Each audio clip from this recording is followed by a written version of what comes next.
segment is going to be on how you get the worms out of your castings whenever your castings are ready to be harvested. I'm going to show you that it is very easy. You don't have to sit down like many people have said, and they have picked one worm out at a time, and it was a very tedious a labor of love. Well, this is not the way that you need to do that. We just take this, and I think that I will walk around the table here. And as you see, I'm carrying this, and I'm going to put it into this container. All right. Normally, it wouldn't be quite this wet, but we were showing another demo just right before this. But this is fine because wet is good as far as worms are concerned. Now this tray, this bottom tray here, will yield about 10 pounds of worm castings. And you should, once your bin is going well, you should be able to get one of these off per month. So that is how you get your 120 pounds of worm casting in a year's time. Because you see, when you first get started, you've got to get those 3 trays going. So the first tray, bottom tray, will not be ready to be harvested for about 3 months. But then after that, the rotation of the trays should take effect, and you should be able to get 1 tray off every month. So here we go. In order to be able to not be picking out worms one by one, worms have no eyes, but they're light sensitive, and they know whenever the light is on. So don't take them outside into the sunlight to do this, because you don't want the live microorganisms to be challenged, because you can kill the microorganisms whenever you take it out, and the sunlight, whenever it beats down on the microbes, it kills them. So what we're going to do is take it into a lighted room and let the light allow the worms to go down, because you see the worms want no part of the light. If you want to do it faster, you can take and make several little pyramids. And then as you are, you can make several, or you can make one big one. I usually just make one big one, and then I go off and do something else. And whenever I go off and do something else, I am either gardening, or I just have other commitments that I'm doing, and then I'll come back and I'll say, okay, have you gone down any? Okay, all right, okay, there's none in here, so I put that over there. Okay, because they'll go down to the bottom, none in there. I'll go to this one. Okay, take that on over. Take that on over. Take this on over. And what I'm going to do is whenever I get down to the worms, I'm going to take the worms and put them back into the tray, and I'm going to say go back to work. But now what I'm going to do with my castings over here, I'm going to put a double piece of dry newspaper over it, or it can be damp if it's not, my medium right now is quite wet. So I'll just put a dry piece of newspaper over it. And I will let it set for another 30 days. Because you see, the life cycle of the worm is they have the cocoon. It takes 21 days for that cocoon to hatch out. When that cocoon hatches out, there's 2 to 6 babies in there. So we don't want to have these babies to be hatched out there in our garden where the frogs and the lizards and the birds will have a heyday with our worms. I would rather have my worms eating my garbage. But of course, it's always up to you and whether or not you need your castings right away. But I like to maximize my worms. So I'm going to just keep on going until I get down to the bottom. Now there's not as many worms in this tray as what there are in the other trays, simply because they do minimize because of the less food. They go up into the upper trays. They go up all by themselves. They don't have to jump. They just crawl on up there to get their food. Okay.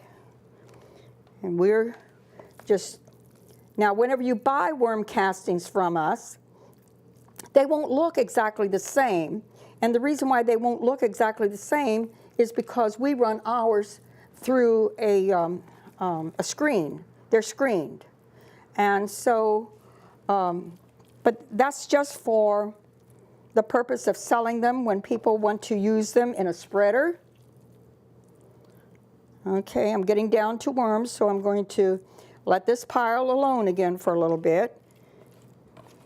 Sometimes taking it around the outer edge, because you see, if you can't get it from the top, go around the outer edge, because you see the worms don't want the light any which way that they get it. They do not want the light. So you just, and this doesn't take that long.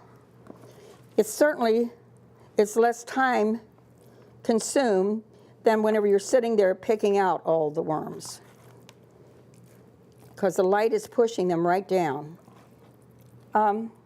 This was not paper that I had shredded, and in here I'm also finding somebody shredded a credit card, and that's not good for my worms. But I'm dealing with it. You know, it's one thing whenever you can do everything at home and you're in control of it, but then it's something else whenever you're out at the farm and you bring in a lot more shredded paper than what, you know, we need to have it brought in, because we just don't have the amount of shredded paper that we would need just all by ourselves from our personal use.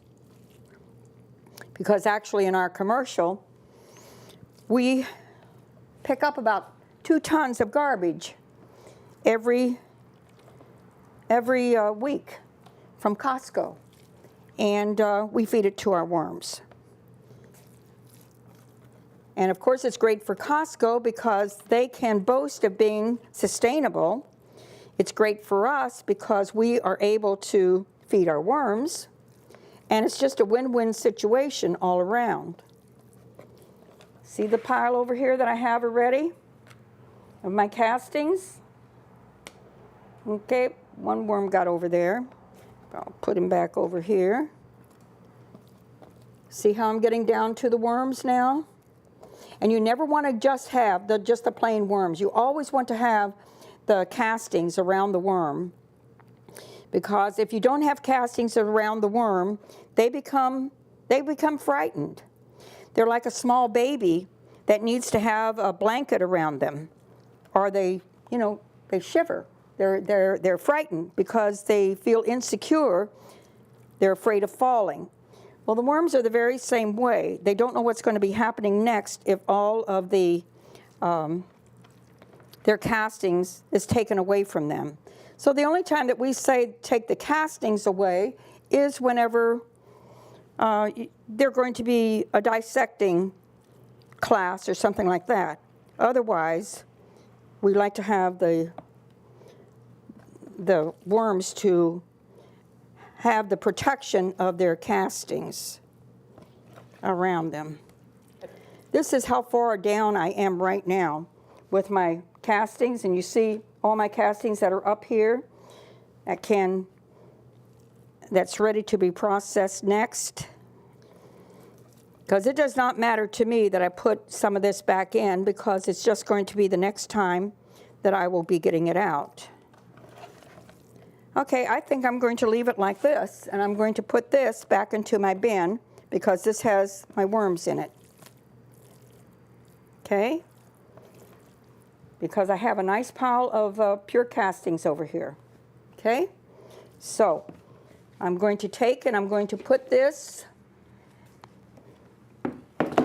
into my bin over here.